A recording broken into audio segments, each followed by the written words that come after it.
Analyse, avis, questions d'actualité, c'est le podcast du Labo des Jeux.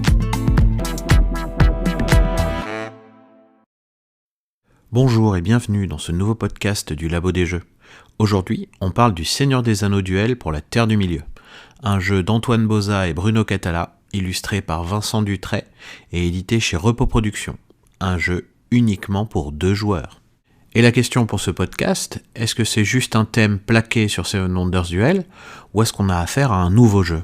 Nous voilà donc en Terre du Milieu, où 2 joueurs vont s'affronter, l'un sera Sauron, l'autre la communauté de l'anneau, et pour vaincre, vous pourrez vous appuyer sur plusieurs leviers. Le premier sera la quête de l'anneau, soit le détruire, soit le récupérer.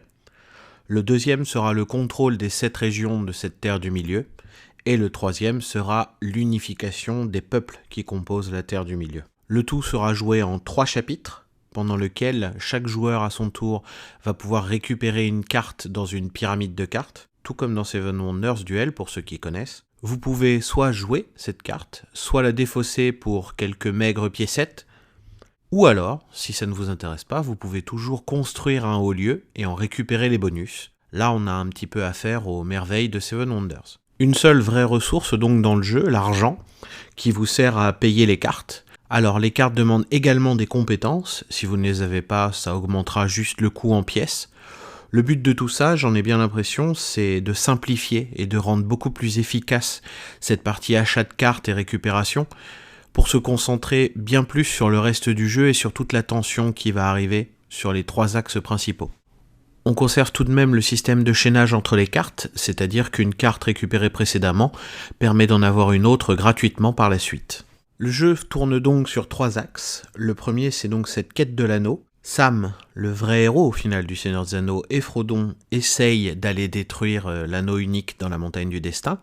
Ça, c'est pour gagner du côté communauté.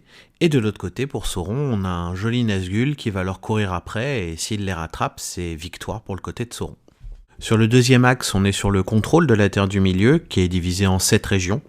Là, il vous faudra implanter des forces militaires, que ce soit des troupes ou une forteresse, dans chacune des régions.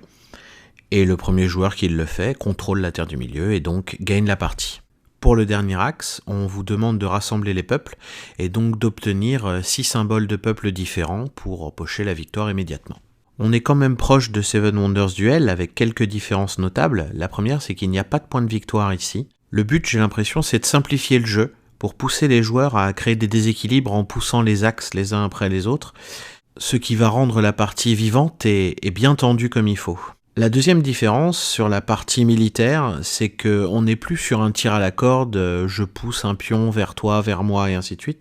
Ici non, on est sur quelque chose d'un poil plus tactique avec du combat, alors certes très simple, mais il y a ce petit côté tactique de contrôle des 7 régions qui est fort agréable avec où est-ce que je vais placer mes troupes, comment est-ce que je vais les déplacer, et ça c'est vraiment bien vu. Au final, on a vraiment une impression que le jeu en fait beaucoup pour servir son thème.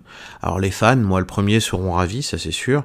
Le Seigneur des Anneaux, c'est une super franchise, et ici, avec les illustrations de Vincent Dutray, on a quelque chose qui colle vraiment très bien au thème.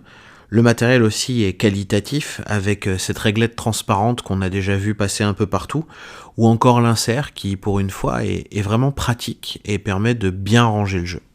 Alors au final, est-ce que c'est Seven Wonders Duel qui se balade en Terre du Milieu ? On pourrait facilement répondre oui, parce que les 2 jeux sont quand même proches, on peut facilement jouer l'un puis jouer l'autre, les règles sont proches, la mise en place des cartes est la même par exemple, on a un tronc qui est vraiment commun entre les 2 jeux, et en fait, j'ai envie de répondre non, parce qu'ici on a un jeu que l'on sait excellent, le numéro 19 quand même du top 100 du site Board Game Geek, qui classe tous les jeux connus jusqu'à présent, donc le numéro 19 ça parle quand même, qui vient s'adapter, voire même épouser son thème.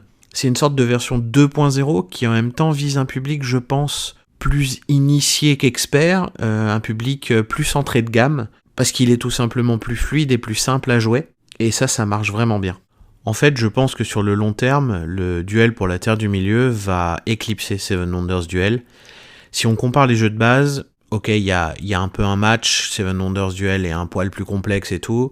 Après, si on ajoute les extensions, il y en a pas d'un côté. Sur Seven Wonders Duel, il y a des extensions qui en font un jeu complet, un jeu expert, un jeu abouti.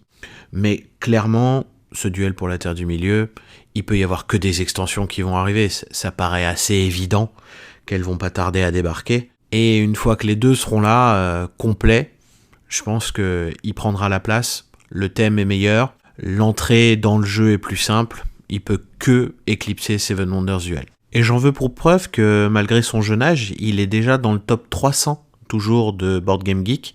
Alors on est bien loin de la 19e place, mais top 300 en quelques semaines à peine, c'est vraiment une excellente performance, et vraiment il est voué à un bel avenir. Pour conclure avec ce duel en Terre du Milieu, on a un jeu facile à prendre en main quand même, avec une belle réflexion, un bon jeu de duel pour 2 joueurs, un thème vraiment fantastique, des illustrations au top. Il n'y a pas grand-chose qu'on peut lui retirer, peut-être un prix un poil élevé, et encore actuellement c'est un prix tout à fait correct. On a donc un super jeu, efficace, qui tourne bien, issu d'un des meilleurs de sa catégorie, donc on est en terrain connu et en terrain balisé, il n'y a aucun risque à aller sur celui-là. En tout cas j'espère que je vous ai donné envie au minimum de l'essayer. Il est temps pour moi de vous laisser, et je vous dis à bientôt pour un nouveau podcast du Labo des Jeux. Vous pouvez également nous soutenir grâce à notre Ko-fi, dont on vous met le lien en description. Merci.